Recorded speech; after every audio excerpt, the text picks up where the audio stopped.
Alzheimer, il n'y a plus d'acétylcholine. C'est un neurotransmetteur qui fait passer des messages, c'est-à-dire toute l'activité intellectuelle, etc. Or, miraculeusement, il y a une huile essentielle qui restaure l'acétylcholine. Vous vous rendez compte ? AVS avec Philippe Robichon. AVS à votre santé. Alors, je suis particulièrement content de vous retrouver aujourd'hui et de partager avec vous cette rencontre avec Jean-Pierre Willem, avec qui nous allons parler ce matin de la maladie d'Alzheimer. Ça fait plaisir de vous voir, Doc. Oui. Alors, vous êtes une légende de la médecine, vous auriez pu être forgeron, mais c'est la médecine que vous avez choisie, une médecine que vous pratiquez depuis 55 ans. Vous êtes le dernier des médecins explorateurs. Vous avez cofondé Médecins sans frontières et vous êtes le fondateur des médecins aux pieds nus. Alors, qu'est-ce que c'était que les médecins aux pieds nus ? C'est une métaphore pour dire un petit peu qu'on est dépouillé. C'est Mao Tse-tung qui a lancé donc cette idée. Il a envoyé tous les intellectuels, etc., dans les... Comment on peut appeler ça ? Dans les rizières, etc.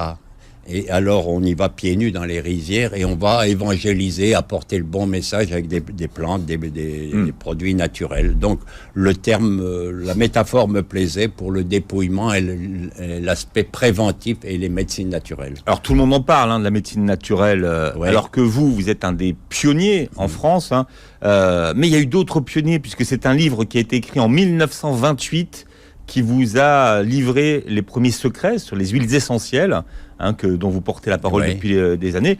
Vous avez rencontré Jean Valnet, qui a été l'un des pionniers, lui, de l'aromathérapie. Utilise beaucoup de... Donc vous avez rencontré... Il était médecin-colonel au Tonkin, donc à la guerre du Vietnam. Et moi, j'ai été... C'était pas encore les Américains, c'était notre guerre à nous. Et moi, je suis allé au Vietnam, en opérant, etc., j'ai employé, quand j'avais plus de médicaments, les huiles essentielles. Donc, mais 30 ans après lui. Quoi. Voilà. Vous avez été le dernier assistant du docteur Schweitzer. Alors, c'est vrai que le docteur Schweitzer, ça parle plus à grand monde aujourd'hui, qui vous a donné des cours de chimie botanique. Ça explique un petit peu d'où vous vient votre savoir. Oui, parce que il était confronté, il n'y avait pas beaucoup de médicaments, et il était confronté donc aux thérapies. Alors je vais vous en donner une, par exemple. Il avait repéré que les éléphants, ils devenaient un petit peu fous, et ils avaient consommé une plante qu'on appelle l'iboga. L'iboga, au Gabon, tout le monde emploie donc l'iboga. C'est une molécule qui vous permet, qu'on emploie dans la drogue, c'est-à-dire de la cocaïne et l'héroïne, etc., qui viennent se loger dans des récepteurs. Et l'iboga est plus puissant que ces deux produits et les évacue. Ah ouais. Et après, 24 heures après, donc vous rentrez en hallucination, etc., puis ça se calme. Et le matin, vous n'avez plus besoin d'héroïne, plus besoin de cocaïne. Et qu'attend le gouvernement pour l'employer ? Eh oui, ça c'est une question qu'il y a des découvertes comme ça miraculeuses et on n'en fait rien. Bon, pour continuer sur votre légende, vous avez donné des cours de médecine à Ernesto Che Guevara, donc alias le Che. Vous étiez au Rwanda, où vous faisiez l'armée. Oui, j'étais jeune sous-lieutenant. Et il y avait une pathologie sur place qu'on appelle l'ulcère phagédénique, c'est-à-dire c'est un germe qui bouffe la peau des membres inférieurs et l'os. C'est très douloureux. Les jeunes, c'est des jeunes, à partir de 20 jusqu'à 30 ans, surtout des hommes, et ils se suicidaient. Et alors moi, mon médecin colonel, il me dit, t'as qu'à leur couper la patte. Bon, alors j'ai dit, je vais vous amputer les membres, mais vous vous rendez compte, dans ma tête, couper une patte à un jeune de 20 ans, bon, c'est ce que je faisais, mais c'était le mardi et le jeudi. La foule. Bon, j'ai coupé des pattes dans des conditions, j'avais même pas d'anesthésiste, je faisais une rachianesthésie, c'est-à-dire ils assistaient à leur opération. Et alors, bon, ça allait, puis après, je les voyais dans la rue sur un bâton, parce que pas équipés. Ouais.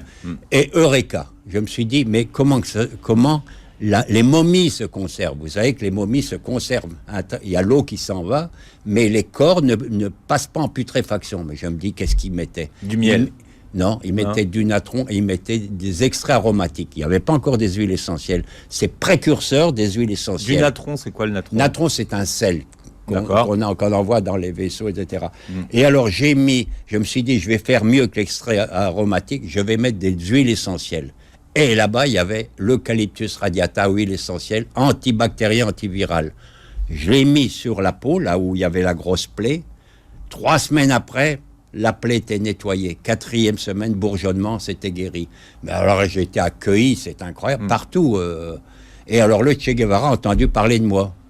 Et comme il était un peu à la recherche de produits naturels et tout... C'était au Rwanda, hein, donc. C'était au Rwanda. Il était au Rwanda aussi. Lui, non, il était au Burundi, lui. Donc il était dans la zone, il combattait. Il est venu exprès pour vous rencontrer. Non, il a envoyé un gamin de 12 ans qui est venu à la fin de mes opérations et qui m'a dit, il y a le Che qui veut te voir. J'ai dit, mais c'est qui le Che? Mais tu ne connais pas le docteur Ernesto Che Guevara? Qui me dit, ah ben si, qu'il est... Eh ben il veut te voir. J'ai fait le mec un peu, on va essayer de le voir. Il était à 200 bornes et puis j'ai été le voir et je suis devenu copain avec lui. Il était déprimé parce que ça marchait pas, la révolution. Avec les Africains, les termes comme droit, devoir. Alors je lui disais, mais ça les fait pas bander, ces trucs-là. Faut que tu trouves des mots. Et alors il était un peu déprimé. Mais vous lui parliez en quelle langue, Che? Il parle français. Hein. D'accord. Il parle français. Il parlait bien français? Oui, oui. Il voulait même faire médecine en 1950 et faire du théâtre en France. Voilà. Alors je le voyais assez souvent. Puis alors il devait aller en Bolivie. Et puis il me dit, j'aimerais bien que tu m'accompagnes. Alors on discute. Puis alors il me dit, on a 2 chances sur 3, même pas de s'en sortir. Mais tu verras, qu'il dit, hein. Si on meurt tous les deux, on va être très illustre à travers le monde. J'ai dit, tu peux aller bouffer tes pissenlits. Bon. Et il m'a quitté. On s'est embrassés, on a pleuré. Et puis, il a été tué 6 mois après. Vous avez réalisé votre première opération chirurgicale en Algérie, à l'hôpital de Beaune. Et c'est en Algérie que vous avez affiné votre façon d'élaborer un diagnostic que vous faites encore aujourd'hui. Mais c'est vrai que l'Algérie tient une place très importante dans votre vie. Mais si vous êtes là aujourd'hui, c'est pour nous parler de votre dernier livre. Et c'est une découverte que vous avez faite. On parle de la maladie d'Alzheimer. Votre livre s'appelle Alzheimer et odorat. Quand les arômes restaurent la mémoire, une piste pour le traitement, aux éditions Guy Trédaniel. Donc là, c'est quand même une sacrée découverte. Comment vous expliquez aujourd'hui que les chercheurs s'intéressent assez peu à l'odorat aujourd'hui? Si, il y a des professeurs qui l'ont employé, parce que je connais l'histoire depuis 20-30 ans, j'en ai quand même un peu parlé. Il y en a qui ont essayé à travers le monde. Les Chinois, j'ai l'abbaye, j'ai un site, et alors ils les consultent. Il faut savoir que les sites sont consultés par beaucoup de scientifiques à travers le monde. Ils traduisent, Et là, il était intéressé. J'avais mis le Alzheimer dû à aux maladies iatrogènes. Iatrogènes, c'est tous les produits chimiques que l'on donne, qui font l'inverse de ce qui serait dû à des médicaments, par exemple. C'est les conséquences des produits chimiques, ce qu'a attaqué le professeur Even et Debré. Et alors, à partir de là, moi, je me suis dit, les huiles essentielles sont bons, puisque on renifle les huiles essentielles, les parfums, tout ça, et ça vient stimuler l'olfactif. L'olfactif, il faut savoir que c'est le sens le plus précieux. Je suis anthropologue et j'ai fait de la paléoanthropologie. Et Néandertal, là, 300 000 ans, il y avait un environnement hostile autour de lui. Qu'est-ce qui le sauvait? C'est son système olfactif. C'est un peu un GPS qui lui donnait la survie, la reproduction, l'improvisation, la mémoire. Comme les chiens aujourd'hui, par exemple. Comme les chiens. Et il mangeait à l'époque animal, donc cru, qui est vivant, plein de vivacité, qui alimentait donc... Alors, il faut savoir que la mémoire, etc., c'est le cerveau limbique dans lequel vous avez l'hippocampe, c'est le gros centre de la mémoire, et amygdale, c'est le gros centre de l'émotion. Et alors, dès lors que vous montez cru, etc., vous maintenez cette bonne forme donc de ces 2 organes. Mais il y a eu le feu avec la cuisson. Et la cuisson, ce n'est plus vivant. Hein. Mais vous ne pouvez pas manger tout cru. Hein, il y a les patates, il faut les faire cuire, etc. Mais si vous limitez déjà à une alimentation crue à 60%, c'est bon. Mais le plus important, ce sont les huiles essentielles qui vont directement stimuler le bulbe olfactif. Et à partir de là, puisque je vous ai dit tout à l'heure que tous ceux qui ont une maladie d'Alzheimer ont une perte de la mémoire et ils ne sentent plus. Ils ne sentent plus, il n'y a plus de... C'est un des symptômes qu'on retrouve chez les malades d'Alzheimer. Alzheimer, ceux qui ont été... Je vous ai retourné la question. Je veux dire, Oui. est-ce qu'on peut dire que toutes les personnes qui perdent l'odorat, Oui. eh bien, développent une maladie d'Alzheimer? Il y a des grandes chances. Parce que si vous perdez l'odorat, il faut savoir que la nature est bien faite. Elle a 5 barrières pour vous protéger. C'est une mémoire. De toute façon, on n'y pense pas assez, mais l'odorat, c'est une mémoire. Ben, c'est une mémoire, c'est Ouais. quelque chose d'olfactif. Il y a de l'émotion, il y a tout. Tandis que le gustatif, ouais, ça sent l'œil, ça sent l'oignon, etc. Ou c'est bon, les femmes s'en servent pour draguer, etc. Ça va pas plus loin. Hein. Tandis que là, l'olfactif, c'est quelque chose de miraculeux que la nature nous a donné. On oublie ça. On croit, on pense à la chimie, à la matérialité des choses, mais il y a des subtilités à travers le monde parce que je suis devenu un vieux. Et je les additionne maintenant. Je mémorise tout ça. Je dis, mais c'est comme le jeûne. Le jeûne, c'est quelque chose d'incroyable. C'est une bénédiction. C'est-à-dire, quand vous n'avez plus de médicaments, vous jeûnez, ça vous guérit. Et il faudrait un autre débat pour que je vous l'explique. C'est ce qu'on emploie en Russie quand on les envoyait à, je ne sais plus où, tous les repris de justice et tout. Il n'y avait pas de quoi leur donner les médicaments. On les faisait jeûner. 75% étaient guéris. Il y a plein d'exemples. Longtemps, ils partaient en Sibérie. Gandhi disait, pour se débarrasser d'une maladie, il est nécessaire de supprimer l'usage du feu pour la préparation des repas. Donc voilà. Déjà, Gandhi disait qu'il fallait manger des aliments vivants, des aliments crus. En 55 ans de médecine, vous en avez vu des avancées, Ouais. des maladies guéries. Ouais. Et finalement, sur Alzheimer, il y a très peu d'avancées. En tout cas, on dit d'Alzheimer que c'est une maladie dont on ne guérit pas. Oui. Pourquoi? Qu'est-ce qui est tellement compliqué à soigner dans Alzheimer? Il y a eu 12 livres qui sont sortis. Et il y a rien dedans. Je les ai lus. Le plus connu, c'est Bredesen, qui dit que dans la maladie d'Alzheimer, il y a la métaphore du toit perforé de 36 trous. Il y a 36 effets négatifs, il faut les colmater. Mais non, il faut une approche systémique. C'est-à-dire, comme je vous l'ai dit, il faut... Expliquer ce que c'est que l'approche systémique. Systémique, c'est tout un système. Et quand vous avez le système, vous n'avez plus qu'un produit, vous n'avez plus qu'une approche. Vous simplifiez toutes les approches. Vous n'êtes plus embarrassé par mettre, tiens, il manque de la vitamine A, etc. C'est tout un ensemble. Et à partir de là, vous avez gagné le gros lot. Et alors, le fait de l'olfactif, dès lors qu'il y a toujours une jalousie dans les découvertes, hein, on essaye de vous les piquer. Déjà, il y en a 4 qui ont recensé mon truc et qui ne mettent pas mon nom. Alors, il faudrait payer pour vous mettre à l'abri. Et alors là, et ça marche dans les EHPAD. Vous savez qu'il y a 650 EHPAD. Il y a 3 EHPAD qui appliquent ma stratégie. Les Américains ont été au courant de mes découvertes. Ils m'ont dit, on va faire un reportage sur toi, mais il faut que tu pénètres dans un EHPAD. En EHPAD, je suis interdit partout. Parce qu'ils ne veulent pas, on veut toujours donner à Ariceps, etc., tous ces produits chimiques. Vous parlez de la mafia Ben oui, c'est des mafias, ben oui. Carrément. Ben non, mais la mafia des produits chimiques. Mais tout le monde le dit. Vous avez le professeur Perron, vous avez le Raoul, tout le monde le dit. Même eux, ils le disent. On travaille pour le Big Pharma. Hein, on touche. Oui, ben enfin, si vous touchez, vous n'êtes plus un scientifique neutre, hein, parce qu'on peut toucher, biaiser, etc. Tandis que là, moi, évidemment, j'ai beaucoup de problèmes parce que je suis à peu près propre et honnête. Mais c'est pas une qualité qui est reconnue, hein, l'honnêteté. Hein. Et c'est pour ça que moi, je me pointe. Et puis, en plus, on m'a vidé de l'ordre des médecins, alors que j'y suis pas. J'ai 57 ans de vie humanitaire. Je n'y suis pas. Ils le mettent en Wikipédia. Willem rayé de l'ordre. Mais non, vous faites erreur.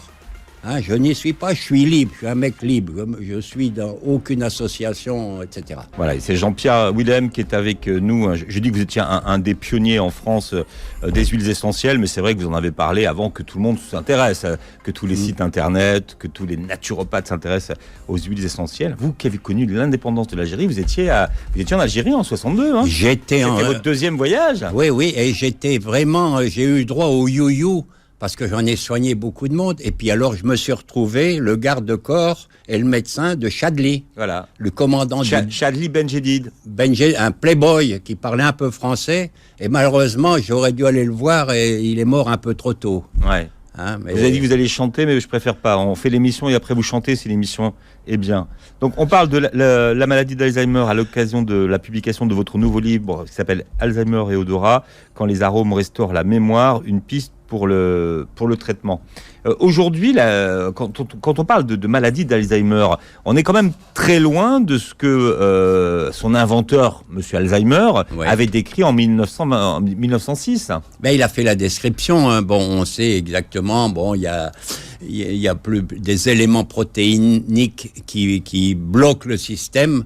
Bon, je simplifie la chose, c'est-à-dire que vous avez tout un système dégénératif, métabolique dégénératif. Bon, le tout, c'est de supprimer ça. Ensuite, Alzheimer, vous perdez, il n'y a plus d'acétylcholine. L'acétylcholine, c'est un neurotransmetteur qui fait passer des messages, c'est-à-dire toute l'activité intellectuelle, etc. Il n'y en a plus. Or, miraculeusement, il y a une huile essentielle qui restaure l'acétylcholine. Vous vous rendez compte? On l'a trouvée. Romarin. Oui, où vous avez vu ça, vous? Parce que je suis spécialiste d'huile essentielle. Ah bon, mais oui, mais... Venez à mes conférences, Jean-Pierre Willem, franchement... Bon, ça fait 15 sur 20. Pour avoir 20, il faut me dire, oui, le romarin, comment? Il y a toujours une molécule en plus. Il y en a 200 variétés. C'est laquelle? Mais s'il vient de Madagascar, il est mieux. C'est vrai, mais alors c'est le romarin à cinéole. Et alors, il vous restaure l'acétylcholine. Alors, j'ai dit pour les gens qui se disent... Alors, et en plus, en inhalation, on est d'accord? Ah, ben oui, ça va directement par le pif sur les centres olfactifs, évidemment. Donc là, évidemment, quand les gens vous entendent, ils disent, ça y est, Willem, il a fumé la moquette encore. Eh ben oui. Alors qu'ils essayent, ils achètent un flacon, ça coûte 10 €. Ouais. Et ceux qui n'ont plus de mémoire, ils reniflent. Ils achètent le flacon, on retire le bouchon et on renifle. 4-5 fois 2 minutes. Et vous verrez après un mois que devient votre... Et après, qu'est-ce que vous allez dire si ça marche? C'est l'apothéose. Franchement, pour 10 €. Oui, mais il faut essayer, c'est pas tout. Parce que la maladie d'Alzheimer, on parle beaucoup du diabète, mais il y a aussi la maladie d'Alzheimer qui augmente puisque les populations vieillissent et que de plus en plus, on en avait moins avant des maladies d'Alzheimer. Donc effectivement, là, on commence à... On les diagnostiquait moins, on disait démence. Alors, c'est vrai que démence, et ça vous l'expliquez très bien dans votre livre, ce mot démence, c'est un mot dont on a perdu le sens. Ben, ça peut être péjoratif, hein, en disant dans un village, il a de la démence, etc. C'est peut-être une sénilité, quoi, avancée. Ou c'est pour ça que Alzheimer, c'est quand même une maladie. Oui, c'est de la démence, si vous voulez. C'est que vous perdez un petit peu le contact avec la réalité. Ça s'appelle la démence, quoi. Et ça se soigne comme Alzheimer, puisqu'elle en fait partie. Alors, est-ce qu'on sait aujourd'hui quelles sont les causes de la maladie d'Alzheimer ou ça reste encore mystérieux? C'est les vieillissements. Il y a 2 livres là-dessus pour dire c'est un vieillissement, c'est physiologique, quoi. On vieillit, il faut vieillir, quoi. Comme il y en a qui perdent leurs cheveux, il y en a qui ont plein de caries, etc. C'est pas des lésions, Si, c'est des lésions cérébrales. C'est un vieillissement du cerveau, mais il y a des vieillissements sexuels, etc. De tous les organes qui on décline. Il faut quand même. Donc c'est une maladie de l'âge. De l'âge, voilà. Ça, voilà la théorique, mais qui est réfutée, parce que c'est réfuté, certainement Big Pharma est dans le coin, parce que pour dire, il faut le soigner, les enfants. Hein. Mais on attend toujours les produits. Tous les 4 produits chimiques qu'on avait, c'est eux qui occasionnent, puisque je vous ai parlé tout à l'heure de maladies iatrogènes, c'est ces produits chimiques qui compliquent la situation. Alors, on les a retirés, ils sont plus remboursés, donc il n'y a plus rien maintenant. Et il y a ça qui se présente. Mais les labos sont sur les starting blocks pour trouver des molécules. Moi, je les attends. Pour l'instant, c'est à moi de jouer. Enfin, à moi, sans être prétentieux. C'est le système. En tout cas, c'est à vous d'expliquer ce que vous avez compris, ce que vous avez trouvé, et de faire des essais cliniques, comme on dit. Oui, des essais cliniques qui sont faits. Alors, c'est pratiqué en Chine. En Chine, ils ont commencé, ils ont des bons résultats. L'an prochain, ils veulent voir ma tête pour que j'en forme d'autres. Ils viennent se former dans ma faculté à Paris, des étudiantes chinoises. Au Japon, pareil. J'ai été formé au Brésil, à Belo Horizonte. Il y avait le grand congrès d'Aroma. Ils sont venus en France pour voir qui était le meilleur. Bon, c'était moi. Alors, j'y suis allé pendant 8 jours. Et, là, 3 ans. Et maintenant, ils emploient les huiles essentielles. Mais il y a des gros dégâts actuellement au Brésil. Vous avez vu la montée mortuaire des gens, c'est quelque chose d'incroyable parce qu'ils refusent le confinement. Par rapport à la Covid. Oui, ouais. mais il y en a des milliers qui sont sauvés avec les huiles essentielles. Et j'ai eu l'honneur de voir mon nom dans le Tempo, je crois que c'est leur journal quotidien, en disant on a les formules du docteur Willem. Voilà. Bon. On parlera de la Covid tout à l'heure. Moi, j'aimerais que... parce qu'il y a un lien, finalement, entre le coronavirus, ou les coronavirus, et la maladie d'Alzheimer. Quel est ce lien, Jean-Pierre Willem ? Alors, vous savez, vous avez vu l'évolution de quelqu'un qui est malade, et alors il y a, quand ça se complique, on est en réanimation, avec intubation, etc. Tous ces gens, en général, ils sont comorbides, c'est-à-dire ils ont plein de morbidités, plein de pathologies, de polypathologies. Et une pathologie, ça se soigne avec des produits chimiques. Alors, par exemple, l'hypertension, il y a au moins 3 produits. Diabète, il y a au moins 3 produits. Et tout ça, ça bousille l'immunité. Ils n'ont plus d'immunité, plus rien. Et alors, on les allonge. En plus, on les retourne sur le ventre.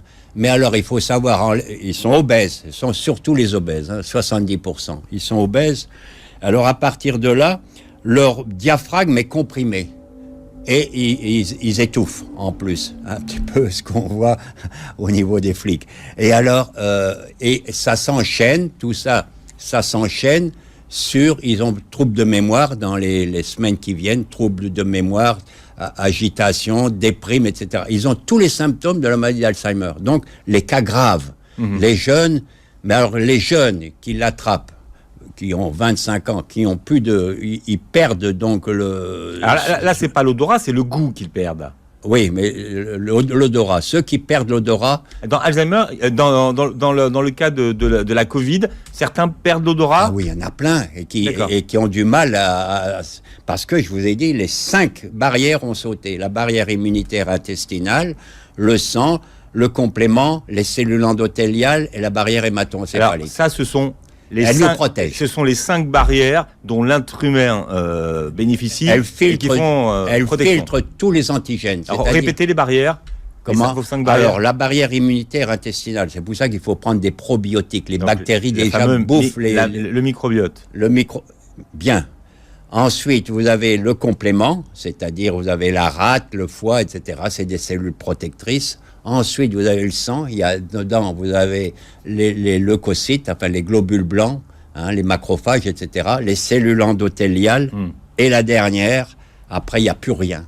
Alors, vous avez, suivant le récepteur, vous allez avoir ou du Parkinson, ou de la sclérose en plaques, ou l'Alzheimer.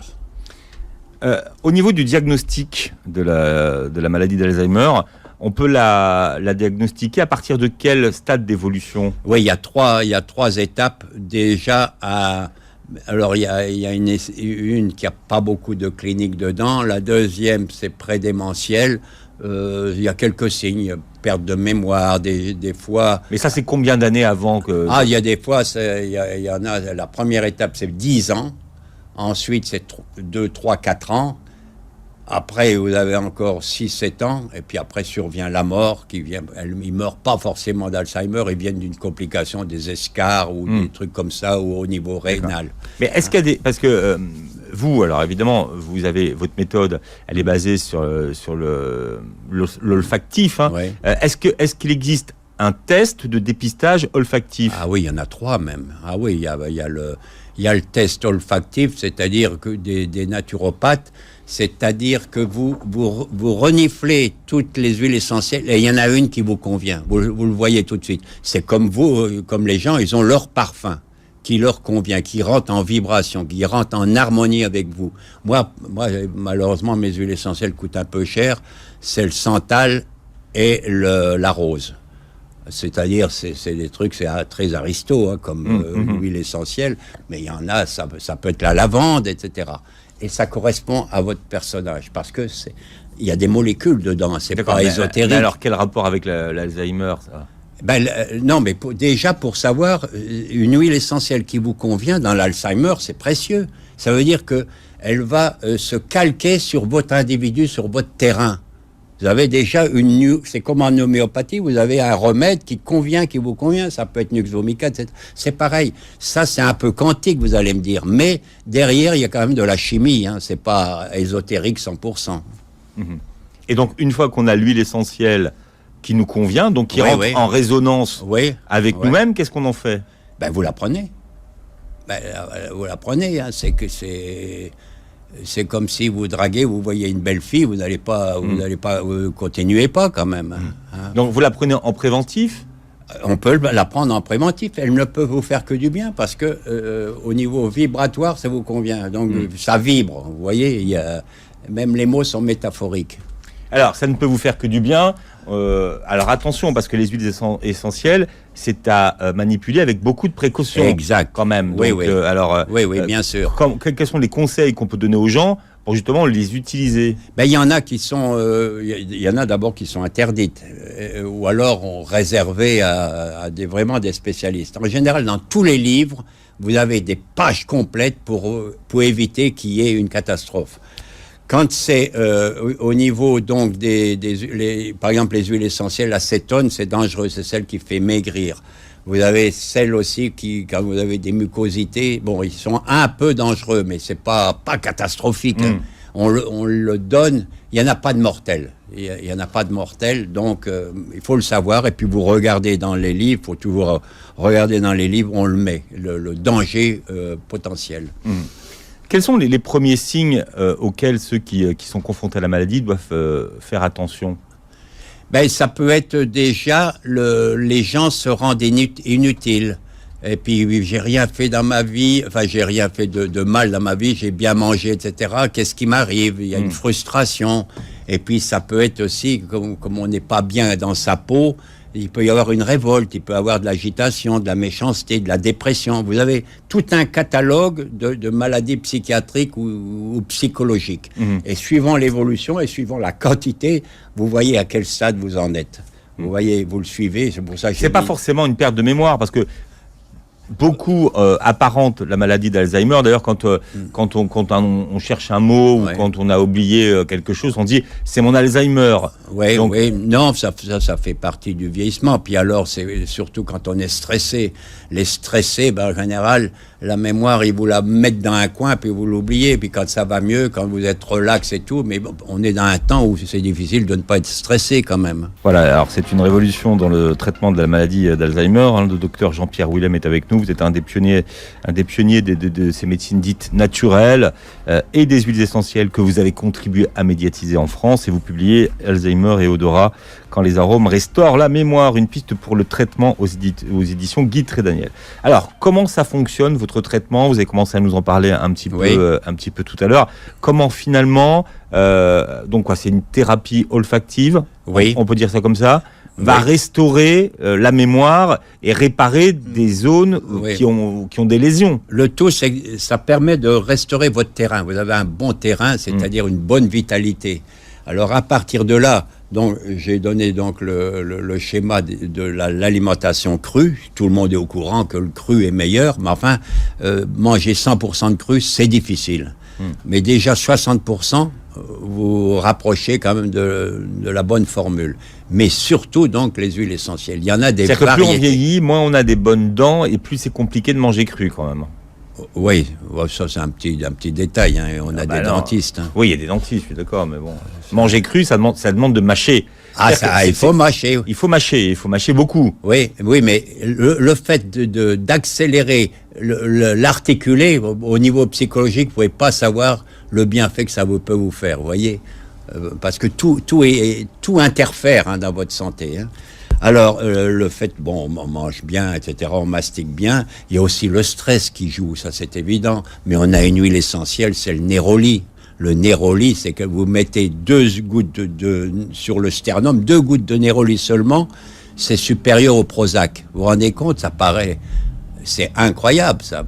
C'est ni plus ni moins néroli, parce qu'il y a une femme une princesse qui s'appelait Nérola. On l'a appelée Néroli, c'est tout simplement les fleurs du petit bigaradier.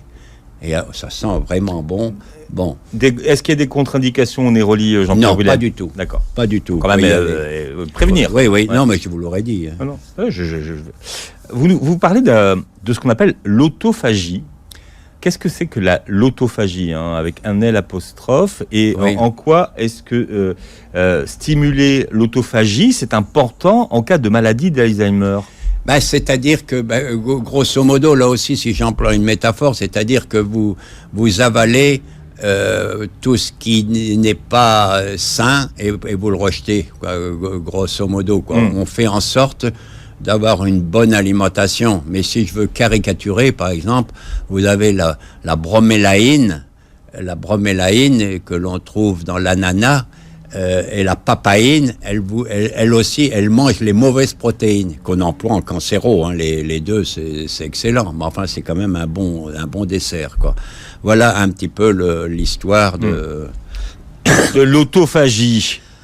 Auto, ça veut dire soi-même, pour soi. C'est pour ça, ça veut dire se manger soi-même. Oui, voilà. Quand on associe donc des huiles essentielles, on appelle ça des synergies. Des synergies, oui. Bien donc votre traitement de la maladie d'Alzheimer, est-ce que vous faites des synergies, Jean-Pierre Willem?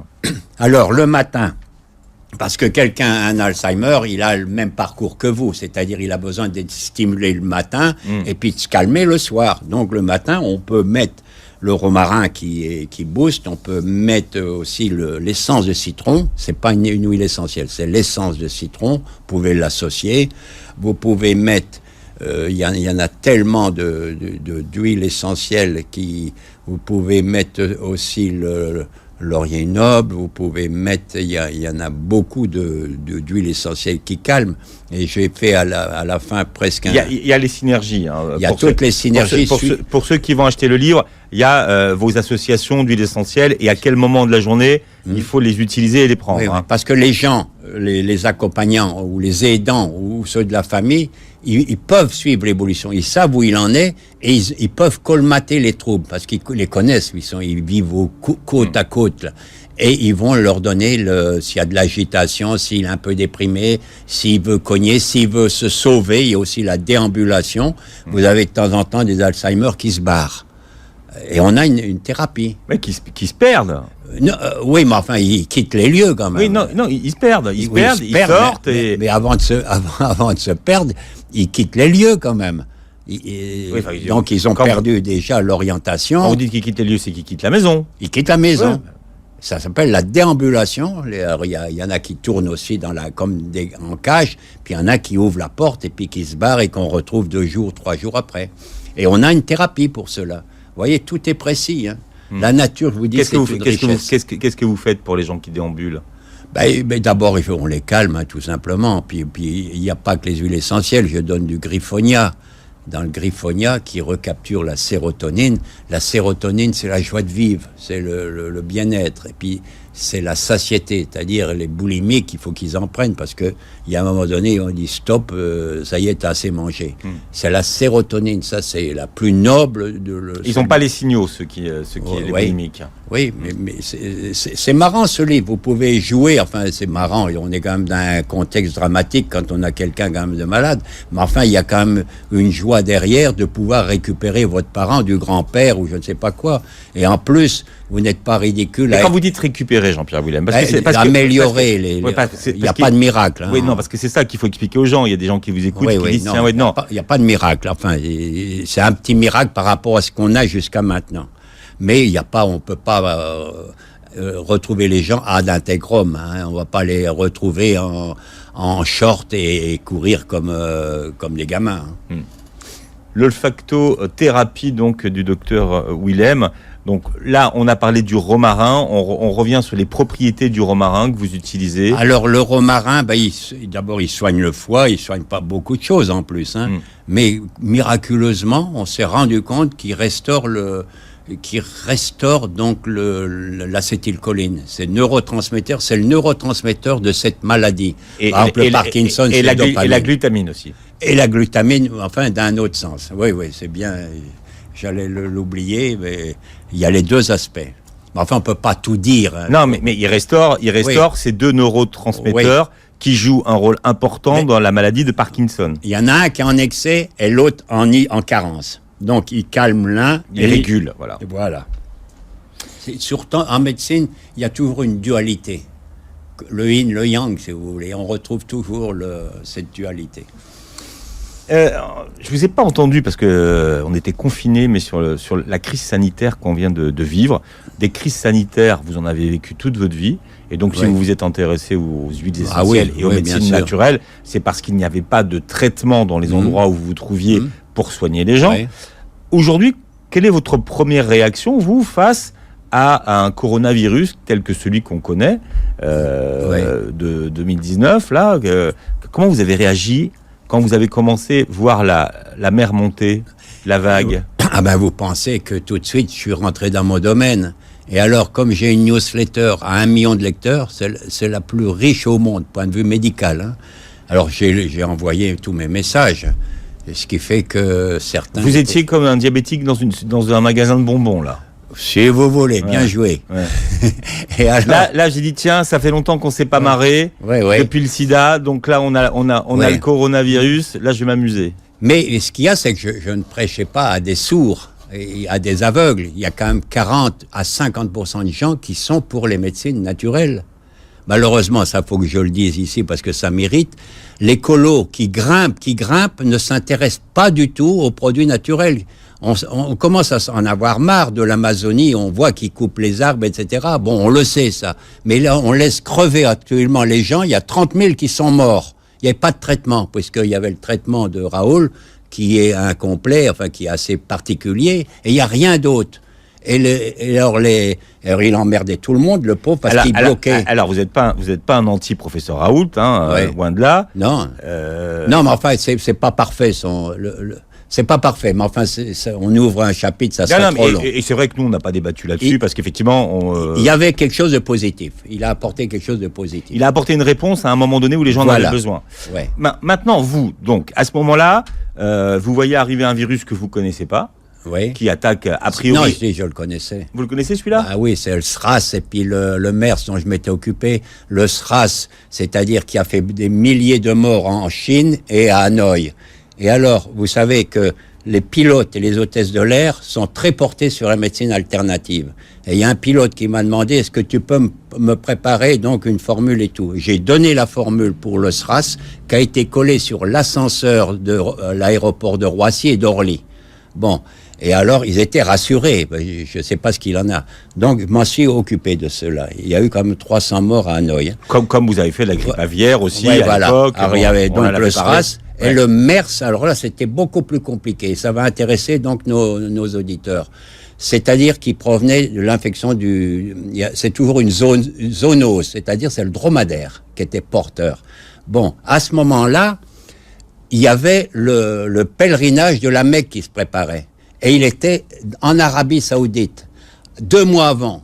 Or, je vais faire souvent des conférences et des cours, etc., au Maroc. Hein. Je connais Rabat, je connais Fès et je connais Marrakech. Bon, je fais même des cours aux internes, etc. Et il y a le professeur lui aussi, c'est une femme qui est dans les médecines naturelles et tout. Elle a appelé tout de suite les professeurs du Moyen-Orient à Marrakech. Et à Marrakech, je les ai formés. Ils sont repartis avec des litres d'huile essentielle et on n'a pas entendu parler, il n'y a pas eu d'épidémie au moment du pèlerinage. Bon, alors, le coronavirus qu'on a cette année, donc qu'est-ce que vous proposez comme cocktail? Alors, il faut savoir que... Comme synergie, comme vous dites. Synergie. Ouais. Alors, par quelle voie pénètre le virus? L'œil, il passe pas au niveau de l'œil. Pourtant, on nous a dit... C'est une muqueuse, mais il y a nos larmes. On nous a dit qu'il fallait... Oui, non, mais il y a nos larmes, c'est bien fait, ce qui les nettoie. La bouche, c'est pas par la bouche parce qu'il y a un pH acide. Tout ce qui est acide, presque au niveau vinaigre, un peu plus bas, ça tue tous les virus. Il n'y a plus que le pif, le nez. Alors, le nez, comment vous le protégez? Vous le protégez par l'eucalyptus. Alors, il y a 200 variétés d'eucalyptus. Mais en huile essentielle, il y en a 2 qui sont connues. Il y a l'eucalyptus radiata, ou radié, qui, lui, s'occupe uniquement du nez, du carrefour du nez. Et le globulus, lui, c'est les poumons. Quand vous attrapez une grosse grippe, Si ça reste au niveau du nez, vous en sortez. Mais chez certains, quand ça tombe, c'est la mort. Vous prenez les deux. Puis vous prenez Ravinsara en plus. C'est-à-dire, c'est des huiles essentielles à phénol, parce que c'est bien organisé. Donc ça c'est votre synergie. Oui. Donc tout ça, c'est en inhalation. Vous pouvez, oui, mais vous pouvez... Ou en... Oui, en spray, parce qu'il y a des petits sprays, vous mettez ça, une petite giclée, avant que vous allez dans les magasins, le matin, vous partez, une petite giclée dans le nez, vous êtes protégé. Et alors, si vous traînez un peu trop, au bout de 3 heures, vous en remettez une et vous en remettez chez vous le soir. Vous risquez rien. C'est ce que je fais. Mais vous qui avez vu tellement d'épidémies, vous avez dit 57 ans de médecine, là, on en est à quel stade de l'épidémie? Alors, tout le problème, moi, ce qu'il y a, c'est qu'il y a d'abord une cinétique, il y a une dynamique à le virus. Pour l'instant, il y a une grosse dynamique qui fait que, bon, il y a eu le dôme et tout retombe. Donc, tout s'améliore. Bon, mais il y a des clusters. Mais ça, c'est en France, là on parle de... C'est en France. Ouais. Alors, parce qu'il faudra parler aussi des continents, hein, c'est très important. On peut pas en a 50 secondes. C'est parce que vous avez le continent, vous avez le Chili, etc., qui sont donc dans une autre sphère, c'est hivernal. Donc, ils risquent, ils vont avoir le même cheminement que nous. Mais c'est pas dit que ça va faire comme la grippe espagnole, envahir la planète. La grippe espagnole, 14-18, elle a fait quand même 60 millions de morts. Alors, savez-vous les premiers morts qui a eu lieu? Eh bien, c'était les soldats américains. On leur a mis 5 vaccins et ils sont morts à cause du vaccin. Le terrain était faible. De même, vous avez du côté du Piémont, à Bergame, c'est Bergame, hein, la grosse ville, Bergame, c'est là où il y a le plus de morts. 3 mois avant, on les a vaccinés contre le pneumocoque. Parce que tout interfère. Je vous ai parlé d'yatrogène. Le vaccin fait partie du iatrogène. Il fallait mieux les vacciner en dehors. Bien. Vous voyez que vous voulez faire une deuxième émission. Je vous vois gratter du temps. Montrer la couverture de votre livre, puisque l'émission sera disponible sur la chaîne YouTube de Beurre FM. Voilà, Alzheimer et odorat chez Guy Trédaniel. Un très bon livre. On parlera de votre autre actualité, mais c'est celle-là qui nous intéresse, puisque effectivement, pour les familles, on parle jamais de la douleur des aidants et ce que ça amène dans les familles quand il y a une personne qui est malade d'Alzheimer. Voilà, mais c'est un livre important. Jean-Pierre Willem, merci d'avoir été avec nous. Je vous remercie. C'est un plaisir de vous voir. Doc.